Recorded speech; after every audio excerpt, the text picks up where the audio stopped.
with the single most surprising result of the day. TCU 83, Kansas 60 in Fog Allen Fieldhouse. It is the second worst loss for Self at home. The worst loss was a 25-point loss to Texas back in 2021, and it is the largest home loss ever by a top 2 team in the AP poll. And there have only been 6 times in 67 seasons, RC, that Allen Fieldhouse has been a thing where Kansas has lost in that building by more than 20. For the first time ever, TCU can call themselves victors in Allen Fieldhouse. What do you make of this result? That was an ass kicking. I mean, from the start. I mean, let's just call it what it was. I mean, there's no way of sugarcoating that game. That was an ass kicking.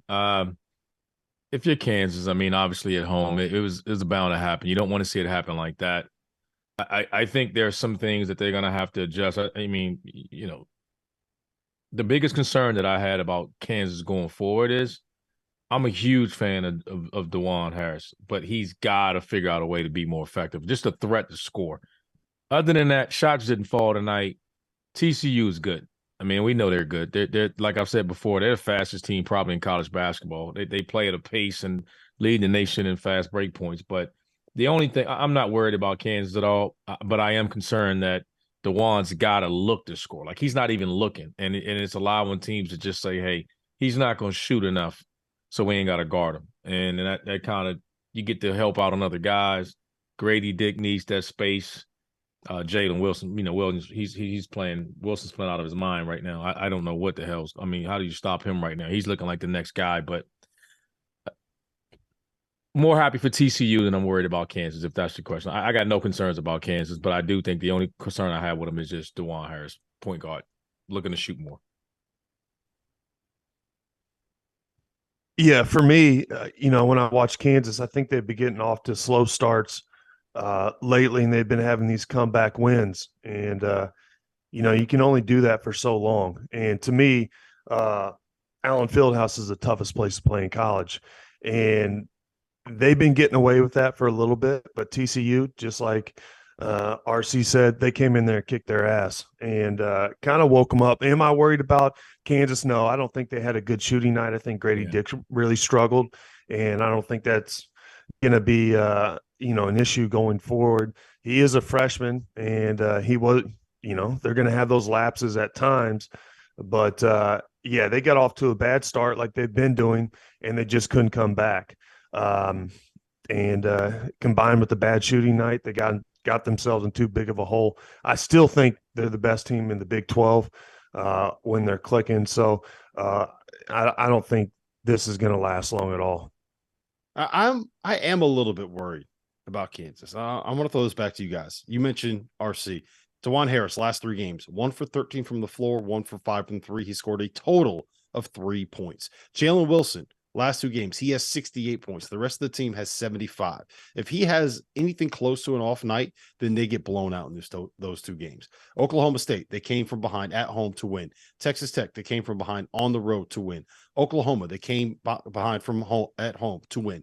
Iowa State, they came from behind at home to win. That's 4 of their 5 wins in the Big 12. And I would say a lot of that has to do with Bill Self scheming some stuff up. So, team with no depth, team with no size inside, Tyler, and a team with a guy where you rely so much on one player to kind of go for 35 to be able to play at this level. Like, to me, that's a little bit unsustainable. Well, I've seen other players have big days. The KJ Adam kid a few weeks ago had 22 points. I think Grady Dick is one of the best freshmen in the country, top 3 in my opinion. I don't think he's going to sustain playing at this level. And I think Wilson's having an unbelievable year. First team All-American, maybe, candidate for player of the year. But I think that when they're clicking, I saw them go into Mizzou and just smash Mizzou. Mizzou's a quality team this year.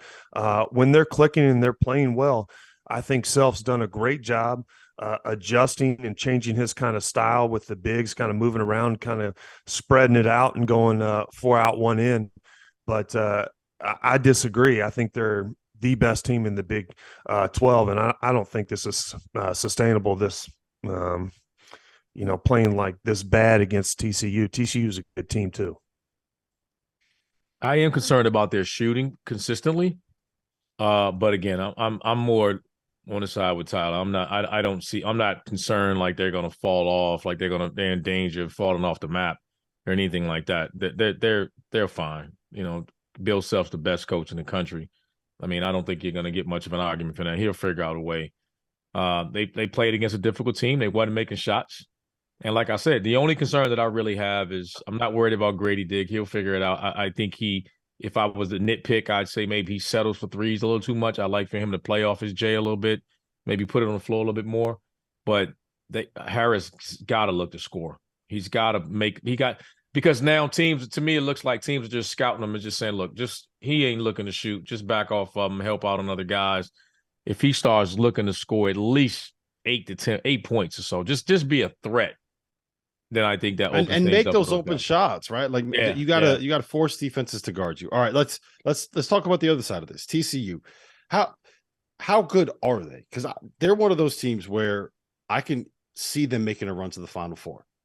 I can also see them losing in the first round of the NCAA tournament for the reasons that we've seen in the last 4 days, right? They go into West Virginia and they lose a game they trailed by 18 in the first half. Then they go into Fog Allen Fieldhouse and they beat Kansas by 23 points. So are they for real? Are they a team that is going to kind of fade away towards the end of the season? Or is this just, RC, the nature of the Big 12 this season? I think it is, but I think part of it is this team because they're dramatically flawed, and that's their three-point shooting.